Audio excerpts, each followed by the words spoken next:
মাটি কাটে না কৌশল করে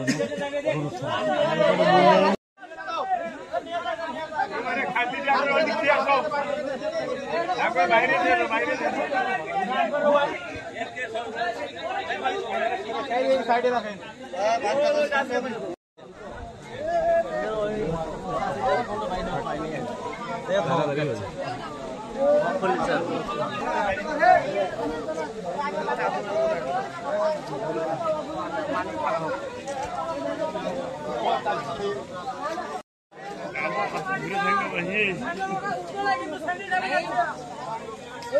জীবনের সকলে কি করেছি তার মধ্যে তিনি দান করে দিয়েছেন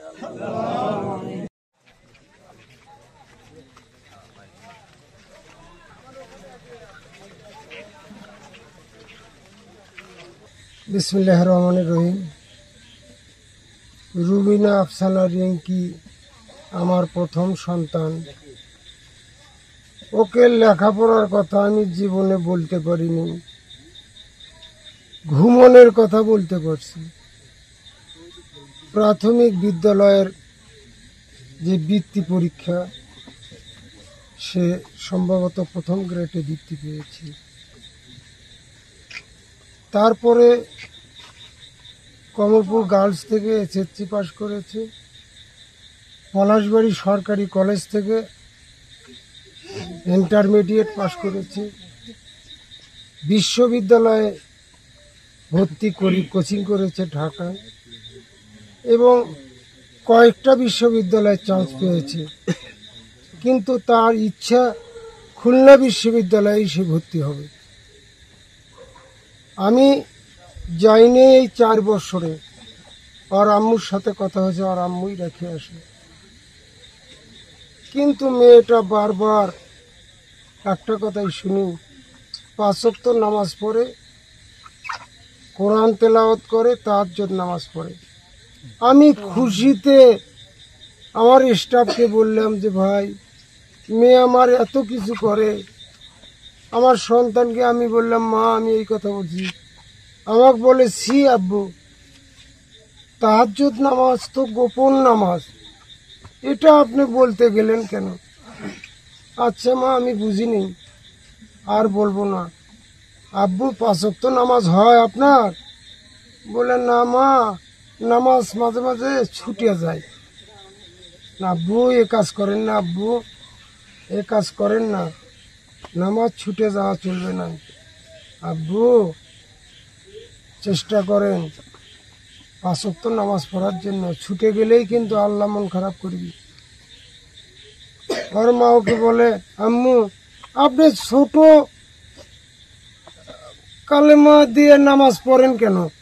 বড় বড় কালেমা দিয়ে নামাজ পড়েন, সব বেশি পাবেন। আর ফজর জোহর আসরের নামাজে কোন তেলাওয়াত করেন? আর আম্মু শিখে দেয়। আর আম্মু বলে, তুই না আমার ওস্তাদ হচ্ছিস মা। যাই হোক, ওই সাজেক যাওয়ার পর আমাকে 8টার সময় ফোন করছিল গতকাল।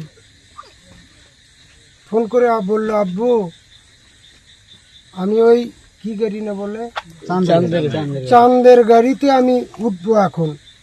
বললাম, মা চাঁদের গাড়ি কিন্তু খুব সিরিয়াস আমা, তুমি আল্লাহ আল্লাহ করো, সবসময় খালি আল্লাহ আল্লাহ করবে। এই যে কথা হয়েছে, তারপরে আমার মায়ের সাথে আর কোনো কথা হয়নি। সাজেক যা, তার বোন, তার ভাই এবং ফুফতো বোন, এদের সাথে কথা বলছে সে, চাচাতো বোনের সাথে। তোরা আজকে আমার কাছে কি চাও? কেউ বলে পুঁথির মালা, কেউ বলে যে খেলনা জাতীয়, কেউ বলে না কিছুই লাগবে না, তুই ফিরে আয়। আমার বাবা বলছে তোর জন্য ফতুয়া কিনছি, আব্বুর জন্যও কিনছি। আমি বললাম ওখান থেকে কেন কিনলো? ছোট হবে না বড় হবে? কয় না আব্বু, ঠিক হবে, কোনো চিন্তা করেন না। বোরকা, এত এত শাড়ি কিনছে। বিশ্ববিদ্যালয়ে পড়তে গেলে যখন করা ক্লাস নেওয়া লাগে তখন শাড়ি পরে, সে শাড়ি বাদ দিছে, হেজাব আর বোরকা, হেজাব আর বোরকা। সে বিশ্ববিদ্যালয়ে বহু ছাত্রী 5 ওয়াক্ত নামাজ শিখেছে এবং ওক্তে নামাজ গিলে দলবদ্ধভাবে শিয়ে নিয়ে যায়। আমি বললাম মা সত্য করে বলো তো মা, তোমার এই পরিবর্তন কেন হলো? আমার সূরাটা মনে নাই। আমাকে বললো আব্বু এই সূরার বাংলাটা পড়বেন আর নামাজ পড়ে সূরা পড়বেন, তার মানে পড়বেন আব্বু। মানে না পড়লে কি বুঝবেন?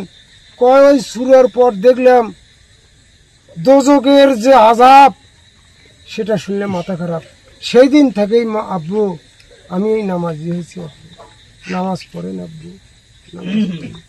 আমার মেয়ের কাছে আমি অদাবদ্ধ হয়েছি, মা চিন্তা করো না মা, আমি নামাজ হয়তো ছুটে যেত কিন্তু আমি বেনামাজি নই মা, দুটো একটা অক্ত ছুটেই যেতে পারে। না না না যেতে পারে, ওটা মানি নেন, আমি 5 ওয়াক্ত পড়ি। ঠিক আছে মা। এই ঠিক আছে খাওয়ার বোধহয় 5-7 দিন পরেই আমার এই মেয়ে অভিমান করে চলে গেল, আর কথা বলল না, আল্লাহর কাছে চলে গেল, আর কথা হবে না। সবাই আমার সন্তানের জন্য দোয়া করবেন, একটাই, সে যেন বেহেশতবাসী হয়, সে যেন বেহেশতবাসী হয়। ভুল ত্রুটি করলে মাফ করে দিবেন, ভুল ত্রুটি করলে।